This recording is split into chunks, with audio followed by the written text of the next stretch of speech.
Hello, movie lovers. Welcome home. My name's Amy Henserling, and you are listening to Watch This List.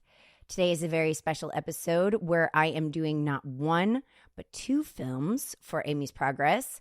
And this was actually an idea I had after seeing Longlegs because my, what do I want to say, disappointment with Cage's embodiment of that character led me to needing a total palate cleanser. And actually, so Katrina, so there was that thing with Longlegs where I was like, I have to see a great Cage movie to redeem that situation.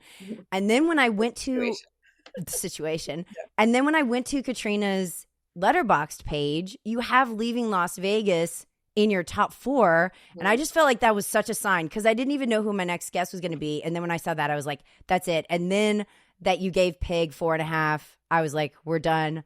We're doing both those things. But I have to ask you before we start, why is Leaving Las Vegas in your top four? Like what made you put it there specifically? Not just that you like it, but that it's like central to your page. Yeah, I actually just changed that lineup. So, but yeah, I had that for a long time. My top four is one of those where I get bored, so I mix them up a lot. But it always needs to be movies that I really like. So I love Leaving Las Vegas. Because I saw it as a teenager, but I revisited it again like 5 years ago or so. And I saw it on TV when I was taking care of my dad, who's since passed away. And so it was like interrupted by commercials for insurance and stuff like that, it was like in the middle of the day, and it was such a vibe.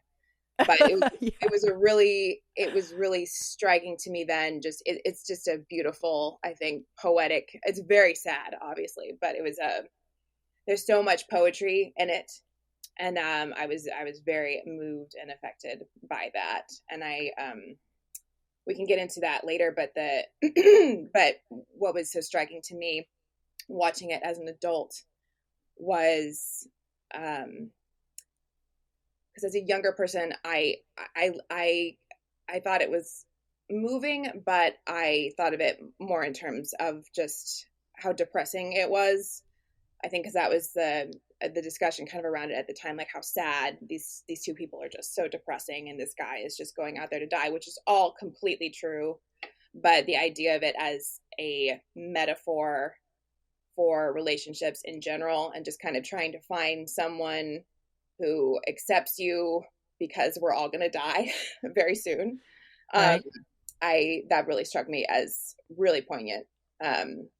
And I love the book as well. So I think it's just a very moving movie. Yeah. I was going to ask you that because I just was looking up Mike Fagus and it said that it was based on a novel, and I was like, oh, even though he wrote the screenplay, he did base it on the John O'Brien novel. Is that very different compared to the way this plot goes? It's not. It's very close to the final product. They moved. There are a couple events that they move around. The brutal rape that happens to her is something that happens kind of at the beginning that sort of sets the tone for what her life is like. Whereas in the movie, it is more like, the Dark Night of the Soul, like plot wise, it has to happen at this point. I think that works perfectly well for the movie, but I understand why it's earlier on in the book that way.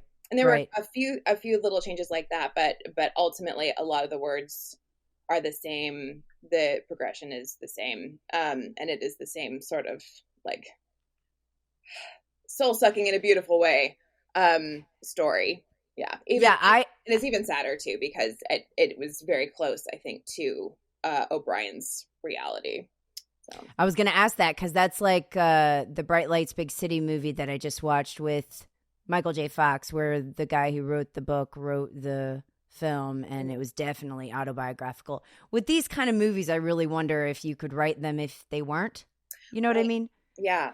I sort of have the opposite thought when I see something with heavy themes that's obviously a passion project of someone's, but it doesn't relate to them personally. I just recently watched Good Grief, which is the Younger Levy's, what's his name? He's so cute. It's David on Schitt's Creek. Oh yeah. I Anyway, can't it's I like can't think he of his loved name either. son, and he's I love him. But anyway, I watched Yes. because I like him very much, and he wrote and directed it, I think. But it's about someone losing their spouse and finding out things about them afterwards. And it was a decent movie, but it was okay. It was okay, but I thought it was just an interesting choice for that to be this young like comedian's passion project, when that wasn't based on experience. And that's not to say that there weren't things in there maybe that he connected to, I don't know, or that it wasn't maybe a friend story or something like that. But it rang just, I wouldn't say it rang false, but it didn't ring entirely true. And I just found it fascinating that that was his choice. You You know, know? I was actually thinking about this yesterday in the opposite way, where it's like what you're saying really bothers me when there's like a disconnect and it feels disingenuous to a certain extent because you feel like the person is making something that they don't know anything about. So I don't know, there's a disconnect there. But then also, like yesterday, I finished Love Exposure, which is clearly like very confessional, where it's like almost, and I felt this with Long Legs too, to a certain extent, where it's almost like there's way too much of the director's issues in the movie to the point where you're kind of like, Too much. you, Yeah. to, right. And so I think both of those are very delicate. Like making a movie where you don't know anything about it is one thing, but then making a movie where it's all about the things you need therapy for Yeah. is another, or it's like where the art is the therapy, but you Mhm. can tell that the guy actually needs Therapy. I always more. think of Beau is Afraid, which Oh yeah, I really like Aster. the first 2 hours of that movie. I think it's very funny, and I'd love to talk about Ari Aster sometime. That's what's interesting about movies, right? Is you're seeing someone else's experience, and sometimes it's like, wow, that was too intimate. I now know too much about you, and I'm worried Right. about you and your mother, and And also it's your ex-girlfriend, like he did the same thing with Midsummer, right. where it's like, okay, but then there's movies like Possession, Mhm. or I'm thinking of like Cronenberg's The Brood, Yeah. which is a movie about divorce Hmm. with a person who's going through a divorce, Hmm. and that feels very. Maybe it's because more mature or seasoned directors are able to put a necessary distance so that it doesn't Could be. feel. They're I just don't know. more experienced at it.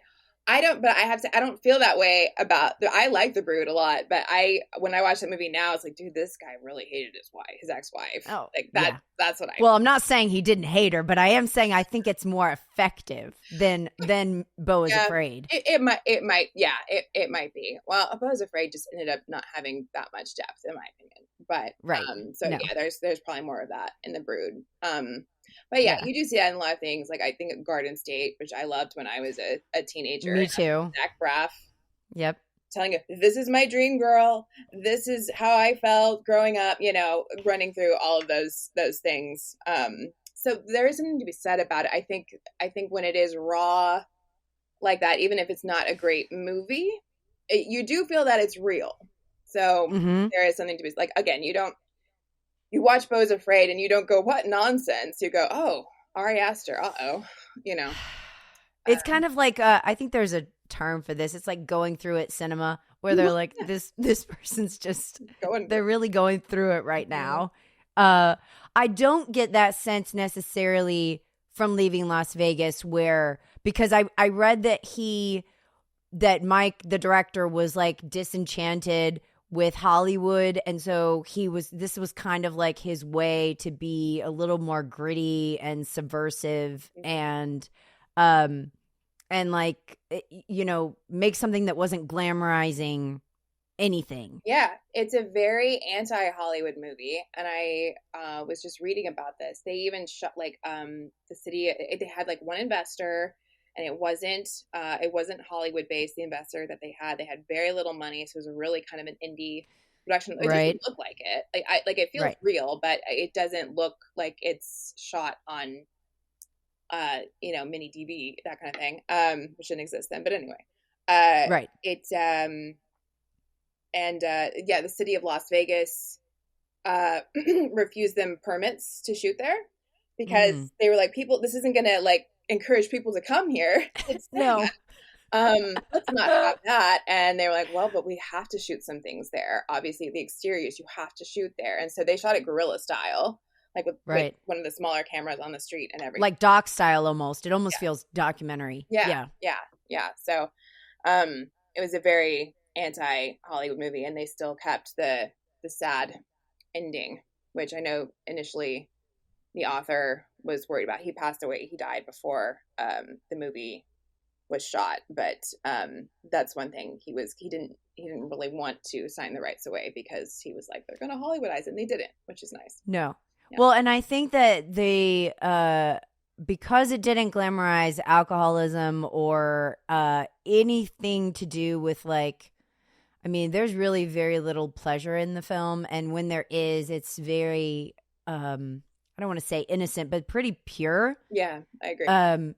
And so I think that ending it on a happy note would have made literally no sense. And I don't think these people their happiness couldn't be of like a on a grand scale. It's like they're really limited to these moments and they're kind of fleeting, and I think it would have been a betrayal to reality in that way to have made it happy. You're so right, and you hitting on that like the moments of happiness, they aren't, because you could have, as a filmmaker, you could have made that decision to glamorize it in a way, which I think maybe early on was a complaint that people made about the movie.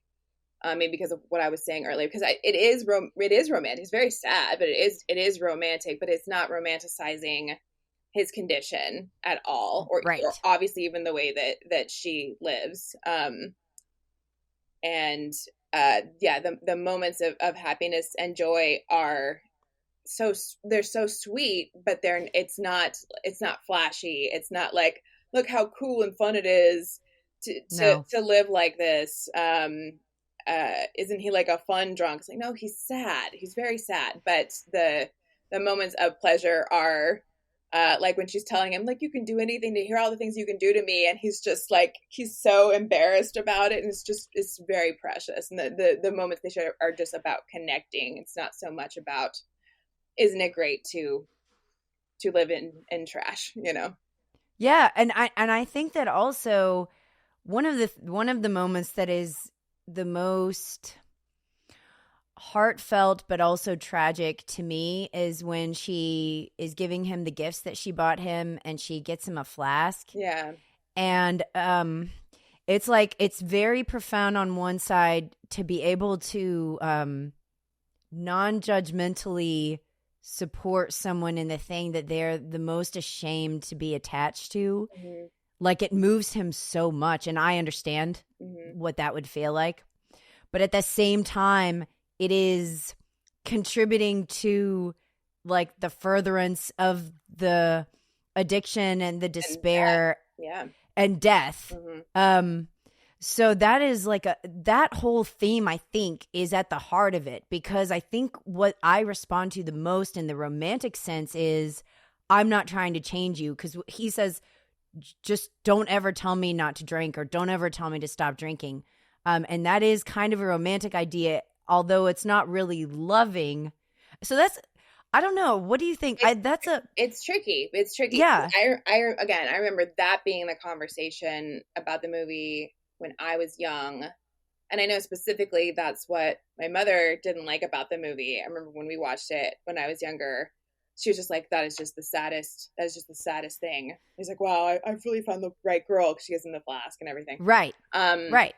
Because loving someone isn't aiding them in there, isn't being an enabler, right? It's not loving to do that. That's not romantic. And I totally agree. In reality, like that's garbage. But again, but that is what's tricky about the movie, because you can think about it that way, and that is just a tragedy. But I do think the kinder way to think about it is, again, that it is just about finding someone who accepts you before kind of the inevitable end, because in his case, it is inevitable.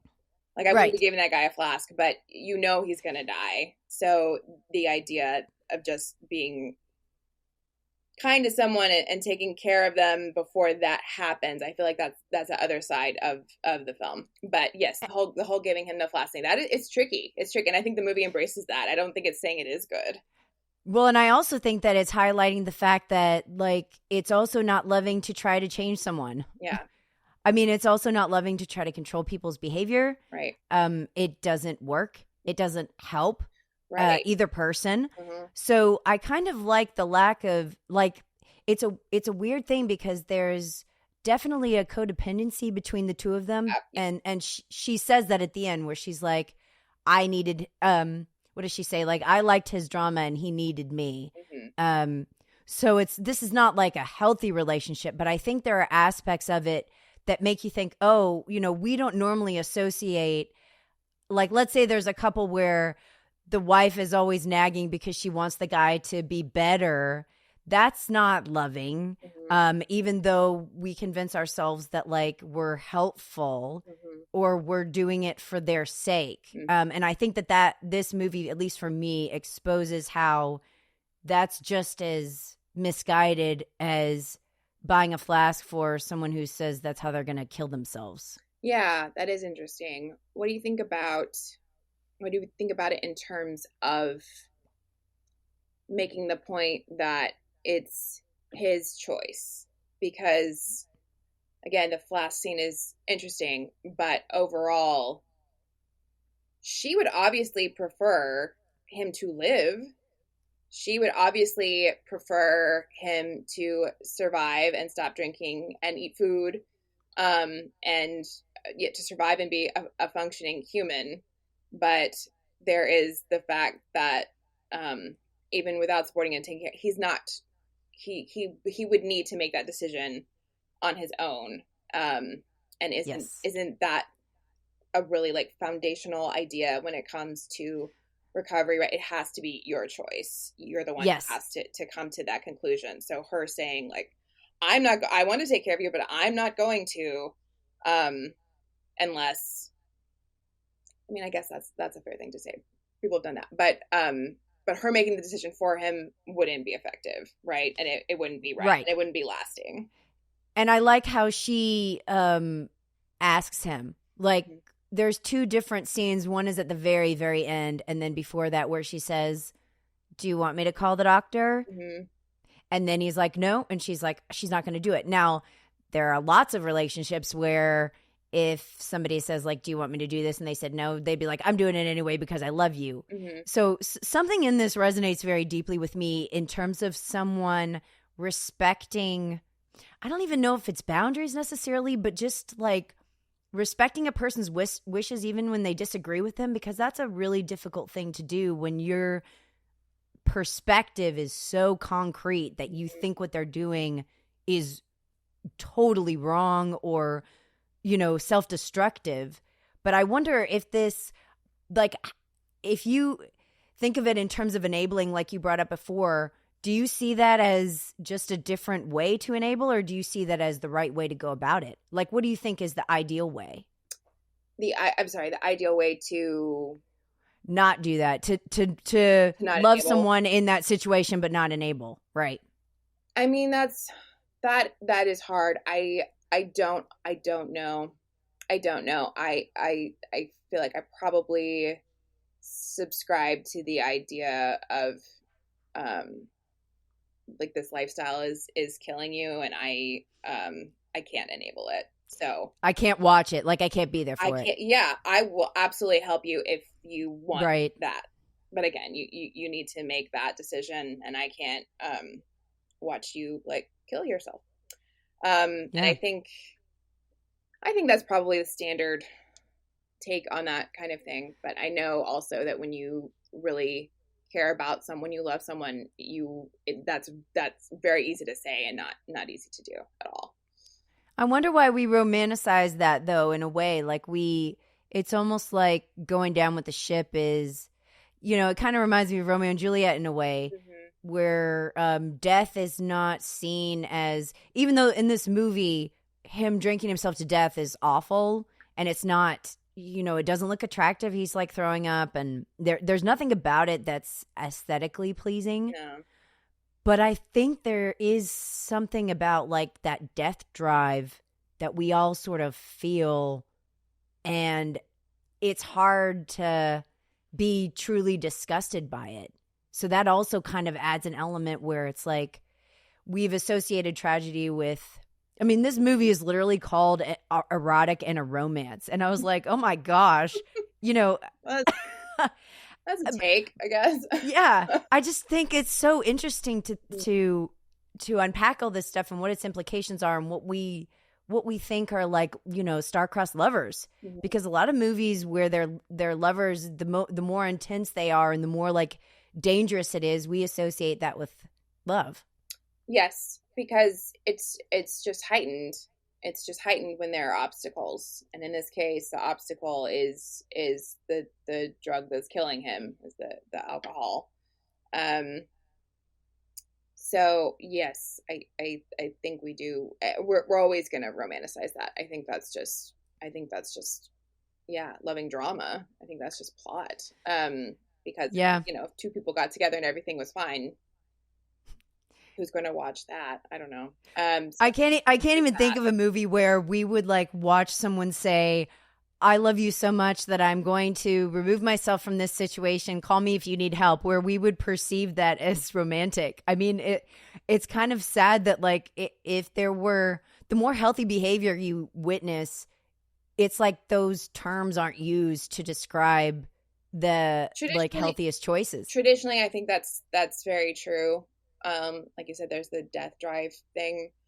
I do think that there are filmmakers out there who can achieve that. Probably none are coming to mind, but that have more of an interest in romanticizing and dramatizing more correct choices, especially because there is so much conversation around how we romanticize things that are unhealthy. Toxic.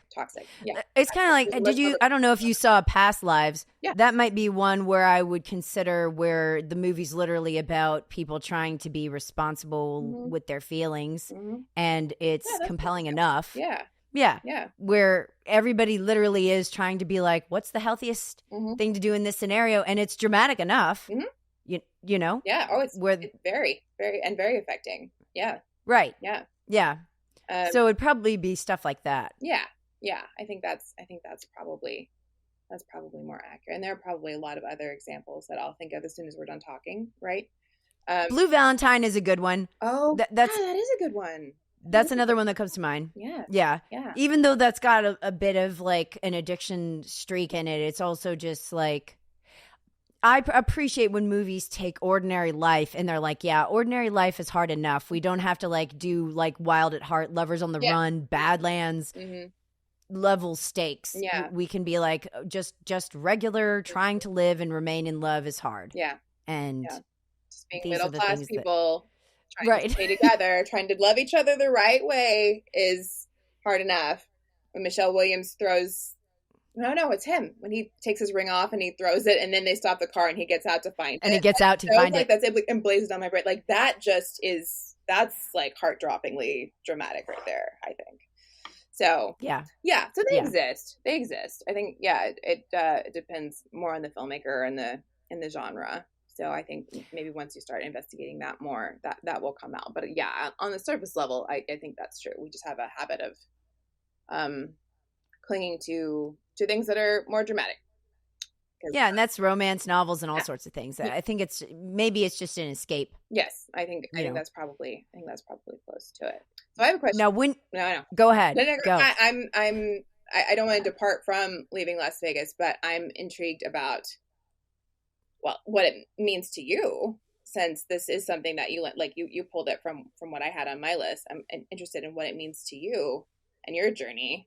Like what your take on that is, and how you're connecting it to, other than the Cage of it all, how you're connecting it to Pig. Because I'm very interested in what connections you see there, if any, or if those are just movies that you like together. Katrina, I was literally on my tongue was the question, how would you compare this to Pig? I asked you first. Okay, you asked me first. That's genius psychic stuff right there. Telepathy. I Okay, have so my ideas, but I'd like to hear how you're connecting them. well, I felt like, and I'm glad that we didn't mean to do this, but I'm glad that we sort of organically ended up talking about leaving Las Vegas first, because I feel like that leads into Pig very nicely, in the sense that Pig begins with the loss of great love already happening, Mm-hmm.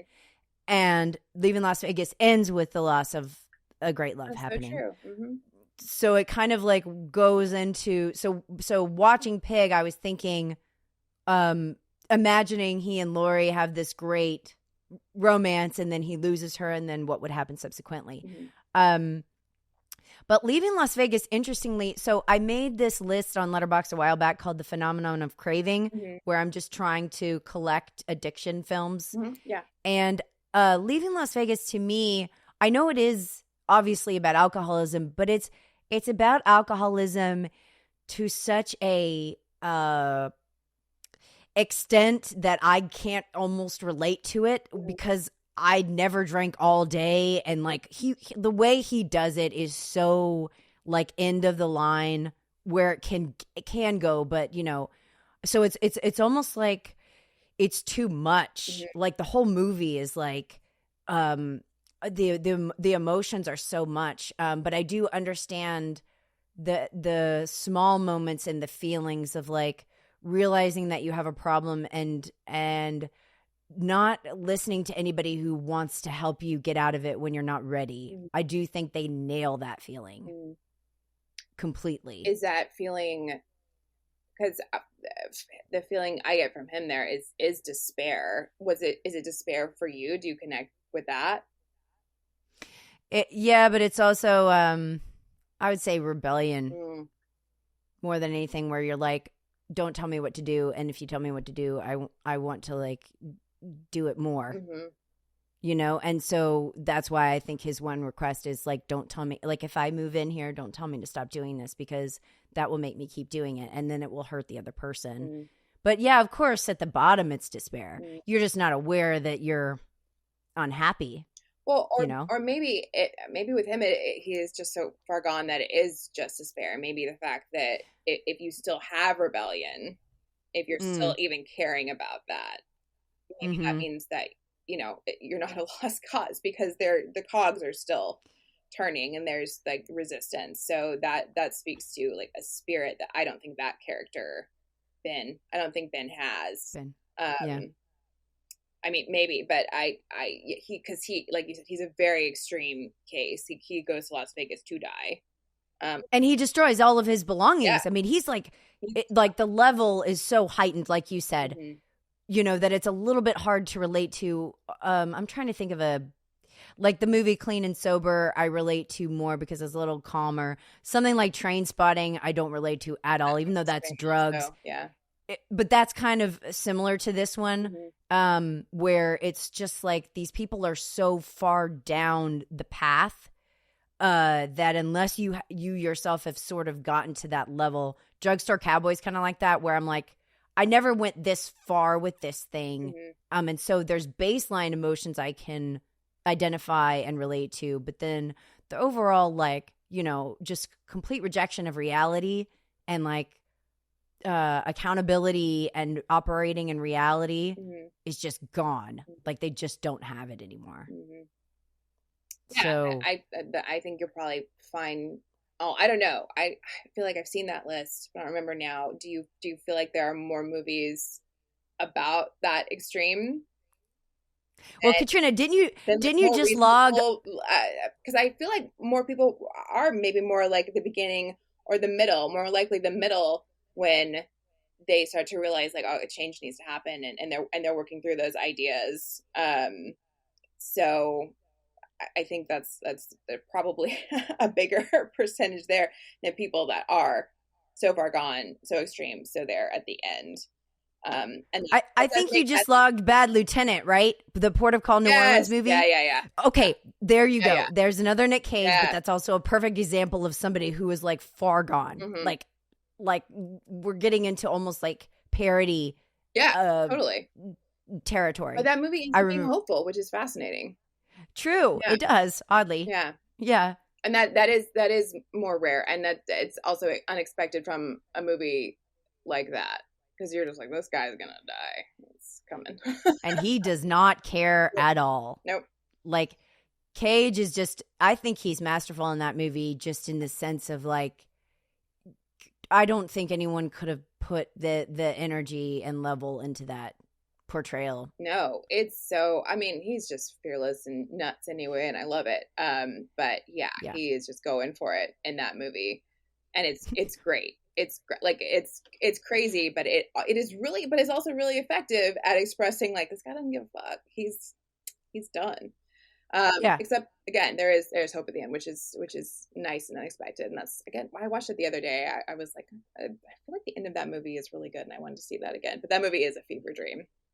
I know. And it's great. Well, and I also think that in Leaving Las Vegas, it sort of ends on, I wouldn't say a hopeful note, but I certainly feel like, I don't know, I hope that she's going to be okay. Yeah. There's not this sense that, like, that she is going to follow in his footsteps or anything like that. She seems to value her life. It seems like she's going to change, and she took something away from this. She was able to be with him in the last moments. Mm-hmm. I mean, like, literally on top of him. Right. Like, she was with him like they were one person. Mm-hmm. And then, you know, he goes, and then it's like the end. I don't know. It's pretty powerful. I think I've said this before, but I think that anytime I see unconditional love in a film, whether it's healthy or not or what have you, I'm very moved by that. I'm very affected by that because it just, a lot of times it's not about like, I accept you exactly as you are. And so that's a very powerful message when that happens. Yeah, I agree. And I do think that is why that movie did connect with the story in general, did connect with people and still does. You know, it's very simple. I was watching it the other night and I felt like, wow, this, not much is really happening plot-wise. Yeah. We're just kind of moving along. And then the movie, it gets very close to the end. It's like, oh, wow, we've like actually spent quite a bit of time doing this. But it didn't feel like it because it's just these people connecting and living their lives. But yes, I think that's what it is. I think that's why that movie speaks to a lot of people. It is the unconditional love of it all, which is very, well, and I also, very affecting. I was also going to say before we move to Peg that another thing that it sort of alerts me to is all the people in the motels and the hotels and everything around them being so harsh and judgmental kind of makes me check in my head. Like, if I am around people that I don't know and I just immediately instant judge their situation, how wrong that is and how that comes from such a terrible spirit. So it really says more. It makes those people ugly to me.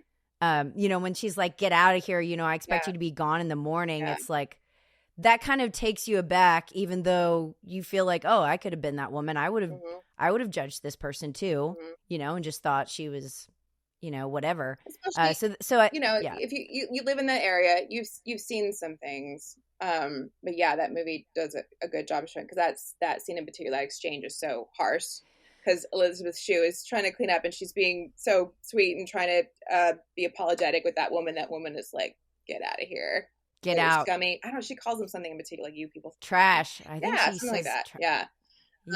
And that is affecting. But I think that also speaks to something else that the movie is doing. I think those performances, both Shue and Cage are doing, that is special, which is that it's really characterizing and giving empathy to tropes, really, because, you know, he's playing like a silly drunk, a drunk who's just killing himself, and she's like the hooker with a heart of gold, right? Yep. And we've seen that before, and those are usually side characters and characters where you look at them and you know, oh, that's the nice sex worker, and that's the dude who's never going to speak in coherent sentences, but is like kind of charming and funny at the bar, right? But they make them into real people that you really feel for. And so when scenes like that happen, it's like, no, you don't understand. They're actually people, and you should treat them that way. And you're right. You can see that, in reality. It's like, well, maybe I am dismissing people as tropes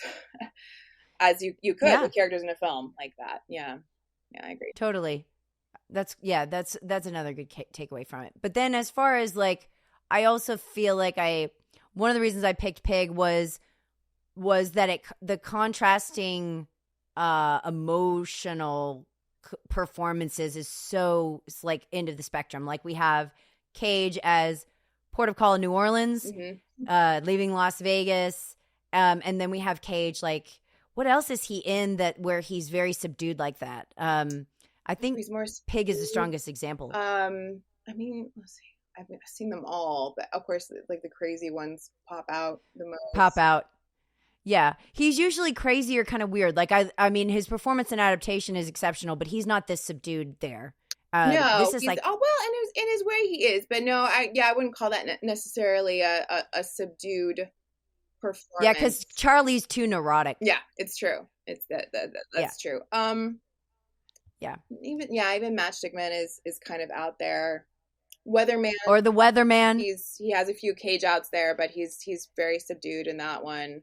Kind of stoic, but in Weatherman he's like jaded. I feel like in Pig, this is coming from a place of like fortitude, where he's like not afraid of anybody, and he is resourceful. He knows how to get around. Like he's not like the stereotypical boomer energy where it's like, are you okay? Or do you need help? You know, even though he's been in the woods and he's coming out, you just don't really question whether he's gonna find his way. You know that he will.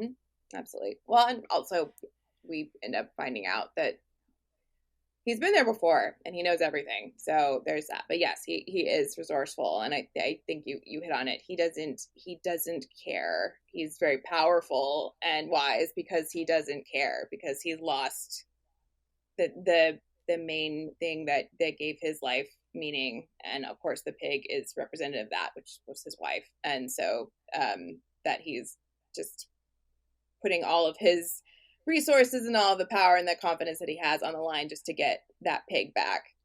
Right. Yes. Like John Wick. Yeah. Which is, I know why some people were disappointed in that film, because they're like, oh, he's not killing anyone. But, okay. Yeah. Well, okay. So as a sort of like, do you see the strength of Pig, like how it resonates you? Do you see it as like a meditation on grief, or what do you feel? Yeah. Like what do you get from it, life lessons wise, or just like what it's tapping into? Because I know you must feel that it's powerful, like I do, to give it such high. I was just watching it. I finished watching it this morning, a couple hours ago, and it's maybe the fourth time I watched it, but I was still like crying. It's so affecting. It's that Sarnowski. Yeah, Michael. The new Quiet Place movie. I know. Yeah. Frank told me that yesterday, and I was like, no, I had no idea that he directed The Quiet Place. I think I had heard it, and then I saw it, and I like cried throughout that film as well, in a different way. But okay. And there's like an animal in that one as well. And afterwards, I was like, oh, of course it's the same guy. Like, that's encouraging. I'll have to see it. Yeah. I don't know if it was a great film, but I really liked it. Yeah, it is a movie about grief. I think it's also a movie about, I think it's about a lot of things, but I think it is about putting grief on hold. And so I can see connections between the two films actually in terms of sort of delaying the inevitable, sort of, and kind of learning to be more present and more interested in making connections while we're here, even in the face of loss and death, having experienced it, and also knowing it's coming for yourself and others, because that's how it works. So I think, there's a sort of escapism in a way that the movie, directly that the movie is cautioning against, because he literally escapes, right? He gives up his art and he literally escapes to be a hermit. Right. And in the meantime, both the father and son characters are also doing their versions of that. Exactly. That's what I was going to say. That's why I like it, because it's so multi-layered. It's not just so we have Cage, Rob, who had lost his wife. I see the pig as more like a comfort, it's like a security blanket almost, as opposed to that like that because he didn't like remarry. So he's not like trying to replace his wife. It's more just that he needs some connection to soothe him, but he's still unable to listen to the cassette tape with her voice on it. Like he just can't. He can't. Like it's like it is that interesting sort of. now that we're talking about it. If you're making connections between that one and Leaving Las Vegas, because Leaving Las Vegas, it's not explicit, but you could say it's maybe it's deeper, obviously, because I'm not comparing Elizabeth Shue to a pig, obviously, but you see at the beginning the picture of his family that he doesn't talk about, but he's got the stuff with the wedding ring, and then that part where he has his total meltdown when they're at the blackjack table or whatever it was, and they have to take him out of the casino.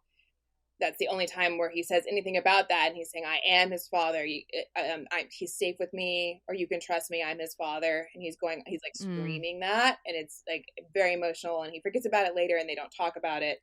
But it does seem to imply that his wife left with their son, or something happened with their son because he was neglectful because of the drinking, or that caused him to drink. Anyway, that has brought him to the place where he is now. Whether or not the drinking was at that level when he was in that marriage with his family or not, that has certainly gotten him to the place where he was. So he is going through grief. He's not just completely consumed by addiction and working his way to the end. There is also that component as well. And so you could sort of see that in Pig. Also, he's lost his family. And the pig is the comfort relationship because it is unconditional, right? And he is also escaping. He's escaping in a totally different way. But they do make it clear right at the end of Pig, which is I think the most moving aspect of the whole thing, which is that because the whole time he's connected to the pig, but the bigger part of it is that it's his livelihood. And then at the end you find out that that's not true. He knows how to find the troubles perfectly well by himself. It was companionship. It was having someone to love, and it's so affecting. I just love it. But so there are similarities there. I do think probably those two characters are both going through grief. It's just way more explicit in Pig. Right, and I also think that you're bringing up a good point about like our responses to it. Like we have like 4 different versions between the two films, maybe 5 if you include Shue, of coping mechanisms, right? Like you're saying about how the rape was in the book earlier, and then for her to still become a prostitute after that happening is kind of jarring. Like that's one way to deal or not deal with that.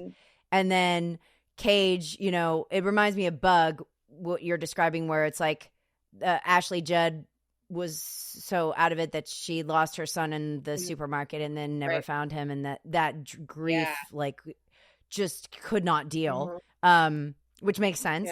And then so there's that, which is like oblivion because the grief is so strong. And then I think Cage in Pig, Robin Feld like just sort of dives into his work and dives into like just thinking about that and still cooking, which is preferable to drinking yourself to death. And then the son is still visiting his mom, but obviously not going through it. And then the dad is just pretending that she's dead. So but also, there's like all these versions, but also refusing to say goodbye to her. All these characters that can't look goodbye in the face, right? Is the arcing character is keeping his wife alive, even just for him mentally, knowing that like the body is still breathing technically, and the son, even though he's going to see her, he doesn't look at her, right? When the nurse is like, oh, I was gonna, but do you want to come in and see her? And he's like, no, and he doesn't want to like look her in the face. He wants to talk to her, but he can't like face the reality of the situation, and obviously he and his dad can't talk about it. So it does seem like a lot of avoidance happening over the whole thing. And even the other the chef that wants to do the burger place, right? that Cage. The pub. Yeah, the pub. That's Yeah. right. The pub that Cage talks to gives that great Oh, monologue to. yeah. That is also someone avoiding maybe saying goodbye to something that feels safer, right? Rather than Right. Well, moving and on. that that scene is so powerful because I think, well, and Cage said, I remember an interview when this first came out in 2021 where Cage was like, the reason that I did this movie is the line, we only get a few things to really care about. Like that's what sold him on the Mm-hmm. script was that idea. Mm-hmm. And he was like, it's just so true that there's really only a few things in life, if you sit here and think about it, that you really care about. And to me, that whole speech was that the guy had forgotten what his passion is, but then also that when we sort of use our passion, but we're doing it for validation and we're doing it for customers and Wrong because reason. it's cool and because it works, yeah, then it's actually not successful at all. Like that guy is dying inside trying to making food that he just doesn't care about. Yeah. And he would have been so much happier doing the pub with, even if it weren't, nobody came Mm-hmm. sort of thing. It kind of reminds me of Little Miss Sunshine with Paul Yeah, Dano I can and see it. Steve Carell, Yeah. where he's like, do what you love, F the Yeah. rest. Like, who cares? Like, if I want to fly, I'm going to fly, sort of thing. Yeah. Um, It is but more yeah, eloquent when like bloody Nicolas Cage says it. But yeah, yes, it is completely the same idea. It's completely the same idea. yeah. And And it it's, is very affecting. It's funny how something like sort of pithy and so succinct like that, um, it's not like the most beautiful or eloquent line, but it is a line. It that just hits. We don't get a lot of things in this life to care about. Oh, that's so good.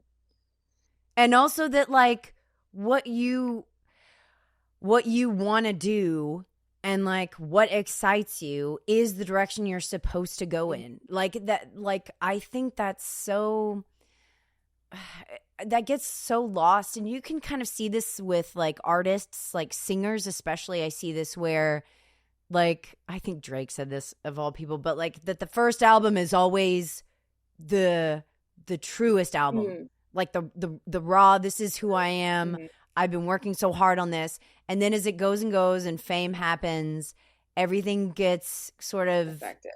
Tangled up. Yeah. And then we just all forget who we are when we make art for That is interesting. a long enough time. That is interesting. That's an interesting take on that. That probably makes a lot of sense. I think that is another aspect of Pig that it does all tie together, but it is an aspect of the film that is very interesting, and I think it's cool that they worked that in there, that it is a movie that's also about art and Yes. the art, that how we consume it and how we make it and who we make it for, and that bit feels like such a statement about what you're making and why. You can make something that is considered good, that you think others will consider good, or you can start making the thing that you actually care about, because life is short and we're all going to die. Yeah, and the thing that you care about is the most meaningful thing that anybody can get from you anyway. Yeah. Like in terms of quality, there's just no comparison between something that you organically, that like flows out of you, like that, all that in the zone stuff, like everything that comes out of that creative space is literally the best contribution you can make anyway. So when he says like the customer doesn't exist, money doesn't exist, I know what he's saying. Like this phantom, and he says like, what does he say? That they don't know you. Like you're not letting them know you, and so they don't know you and they don't care. Yeah. And to throw your life into, to really throw your life away like that without sharing what makes you yourself is not really a way to live. It's such a good point. It reminded me so much of when we talked about your masters, like that literally you honed in on what you are interested to such an extent that it's like, I'm not sure if you felt this way, but it's like, I don't care what happens as a result of this, practically speaking. This is like your interest, what you wanted to write about, what you wanted to think about, what you wanted to talk about and research and all of that. And it's like it's a second thought as to, you know, what does this matter in the grand scheme of things? Where will this lead, sort of thing, even though those are important. I'm just saying, like, I would imagine that that experience for you is so much more rewarding than if you did something practical. Yeah, it always it always is. It always is. It definitely was. It definitely was in that case, and I think it's true for anything I've done or want to do that feels like it is coming from me, that it is important to me. And I think we all run through the, how is it going to be received? Is it going to be received at all? Is anyone actually going to look at it or read it or care? And usually not. Right. I accept that. That's but getting to that point of like, well, maybe no one would come to the pub, and maybe the reviews wouldn't be great. I don't know, but that it's still going to be more meaningful, and that he would be happier. Yeah, and this idea, sharing a true part of yourself, and isn't that the point? Exactly? Because again, death is coming, so. And you might as well be. I don't know. I feel like even if things don't work out, it's you, or like we owe it to ourselves to risk. Yeah. Like people who like die and were like, all I wanted to do was X, and they didn't do it, and they didn't even try to do it, and they didn't make any time for it. It's like, man, that's why I think that scene resonates, because it's like that, what if I don't act on this urging, or this like pressing for me to do something? And I don't think this even means it needs to be extraordinary or lucrative. Yeah, it's just whatever it is for you. I think the idea that if we pursue our passion and do the thing that we love, that everything's going to work out perfectly fine, and it's not like that. I do think, I think that's a harder thing for millennials to wrap our minds around. Maybe that's why we're all sad. But but I think that's been a big part of adulthood for me. Just realizing, like, well, you should do the thing anyway, and if it's a failure in the way the world looks at it, like, that's fine, but it's not a failure because you did it. And correct, it would be, the alternative is much more crushing, and you would regret it. And it's true, then you wouldn't actually be putting out a thing that is you wouldn't be putting out a thing that is false, even if it is something that is more liked or more successful. Because I think that is, you have to be practical. Of course, you have to like live your lives. But I think that is more soul crushing, to kind of put a lot of effort into something that isn't coming from somewhere. So, and I think that's to a certain extent that is its own reward. Like the whole need for validation afterwards, or people to like something, or people to affirm you, I think those pale in comparison to when you do something that you're really proud of, and the thing is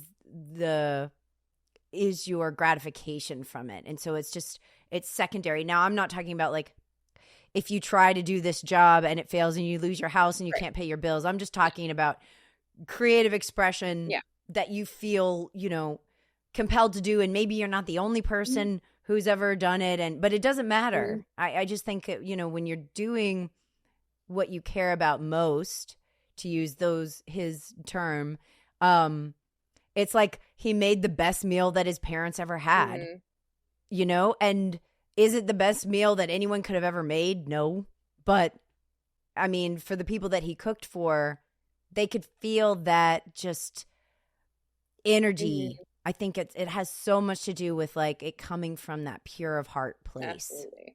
Yes.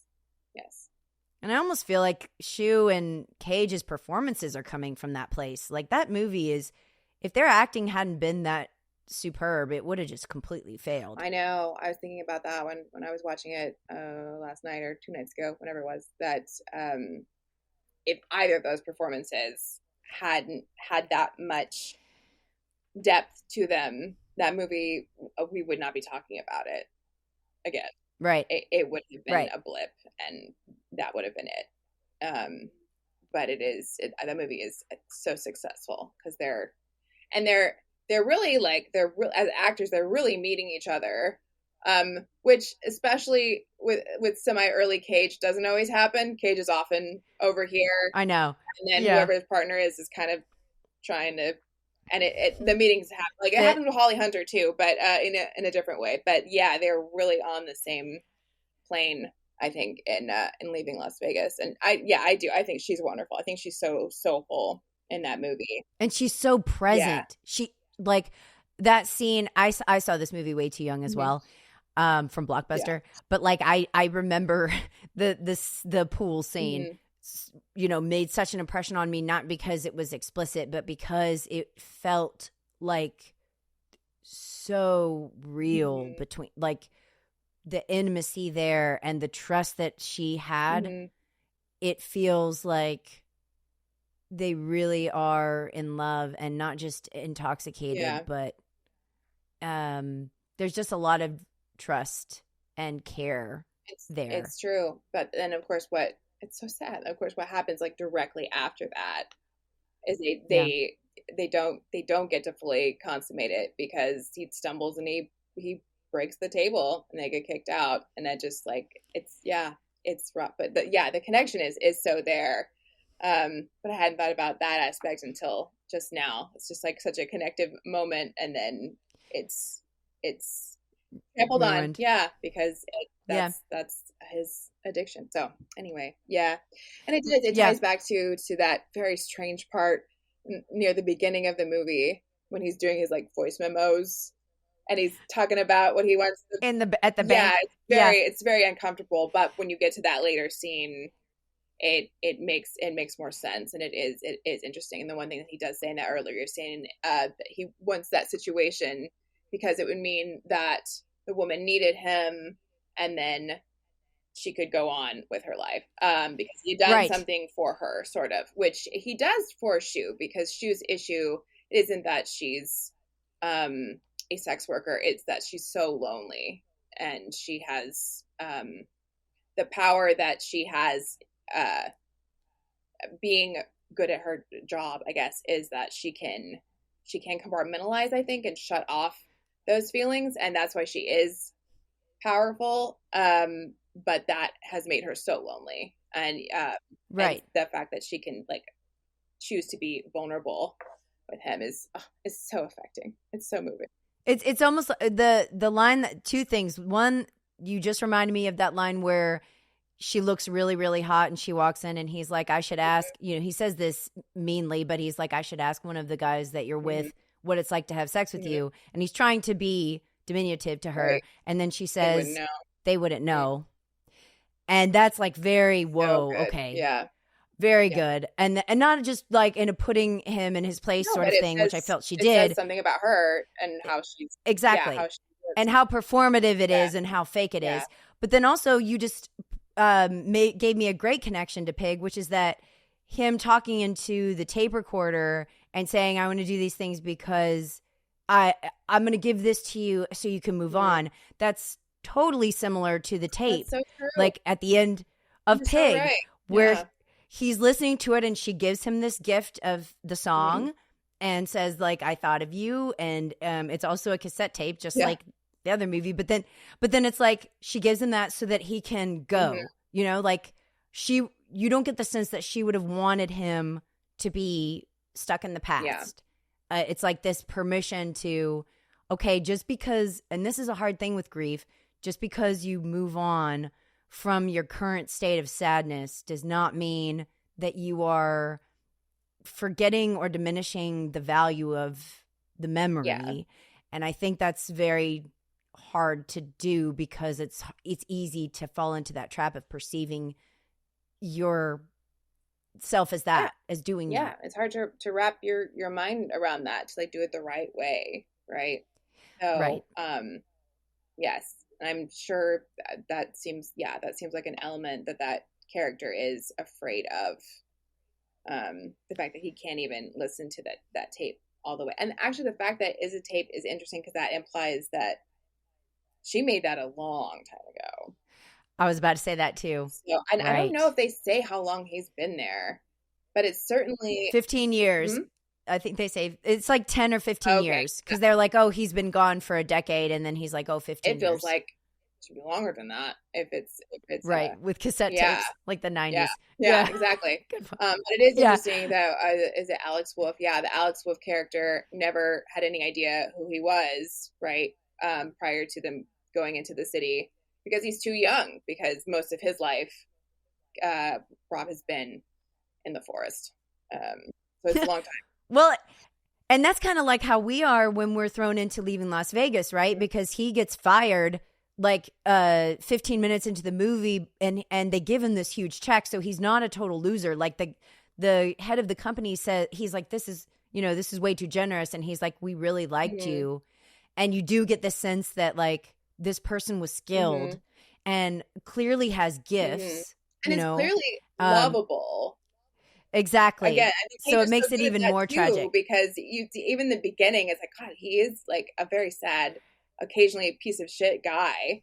But and you can Right. understand these people are so sick of it, and I wouldn't like working for him would be awful.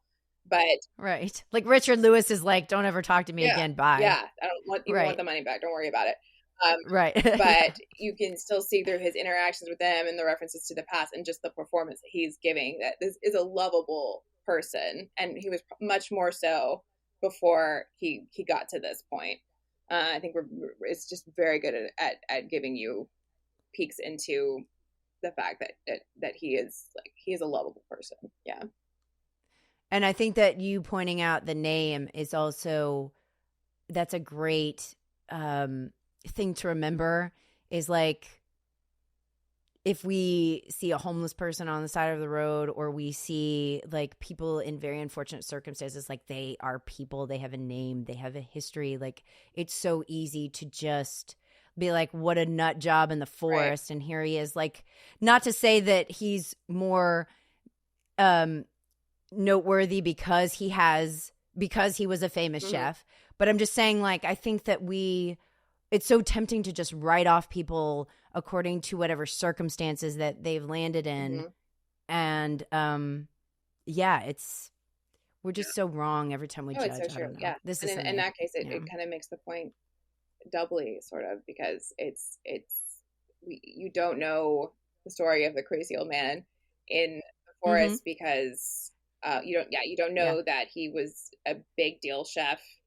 You also don't know what brought him there. You also don't know like what the tragedy is, because there was one. It's not like he was born a crazy old man in the forest, right? So everyone's had a life before you meet them, and everyone has a story for how they ended up in the forest. And there's literally another great point, is that you could say one thing and it just unlocks the person. Like when we're introduced to Alex Wolff, he's just like a douchebag jerk guy, who just seems, and then it's like, whoa, his mother's in the mental hospital. He's trying to prove himself to his father. There's all this stuff. And like, that's another thing, is you don't know. And then Cage could say, like he says that one thing to the head chef and the guy's on the verge of tears. Like everybody, it's not just that we don't know what anybody's been through. It's also we don't have any idea what they're going through right now. And they're like this close to probably losing it. Like at any given moment, we're all a little bit. Everyone's on the edge. Yeah. On the edge. Yeah. So compassion is, I don't know, probably practically a smart idea, not just like virtue wise. Yeah. It's so very true. And especially he never cleans himself up. He's all bloodied at that restaurant. Yeah. My mom was like, is he going to take a shower? I was like, no, he's not the showering kind. Well, Katrina, this is wonderful. I feel like I could talk to you about this stuff for ages. This is such rich observation. And I knew that you were the person for these movies, and I had no idea that they would connect at all, nor any expectation. And I'm very glad that we were able to be like, oh, this really random thing. No, I love that. Thank you for having me. I obviously love both of those films. And I feel like I do like I feel like all film is in conversation with itself. So I always think it's interesting to pick films that feel disconnected, because inevitably there is some kind of connection there, and usually like more than you think it's going to be. But Yeah. yeah, I did want to ask you though, Go for it. For Pig, what about it really resonates with you? What about it? For Because I know Pig? you rated about as high as I did. What about it speaks to you? Because we talked about leaving Las Vegas. What in Pig is makes you have that esteem for it? I think I love that. I really love when either comedians or over the top sort of performers are calm and play. I feel like this is against type, at least in a stereotypical sense. Like I love Robin Williams in Dead Poets Society. I love Jim Carrey in Eternal Sunshine. Like when, you know, people who are a little bit outrageous can hone it in and be very, I don't know, subtle. I really appreciate that, and I think he does that here. So the performance is a big part of it, but then also I felt that it reminds me of that begrudging healing feeling. Begrudging. That like, is, yeah, that feels spot on. That's totally what that movie is doing. Like, is like the healing is coming, yes, but I don't. He is not. Yeah. I don't want it, and he has to go on a sort of odyssey to facilitate that, and even the odyssey is begrudging. Like he's not wanting to do it, and it's the. I think that grief is a very intrusive, invasive emotion, state of being. It always hits you when it's not a good time. It's never a good time.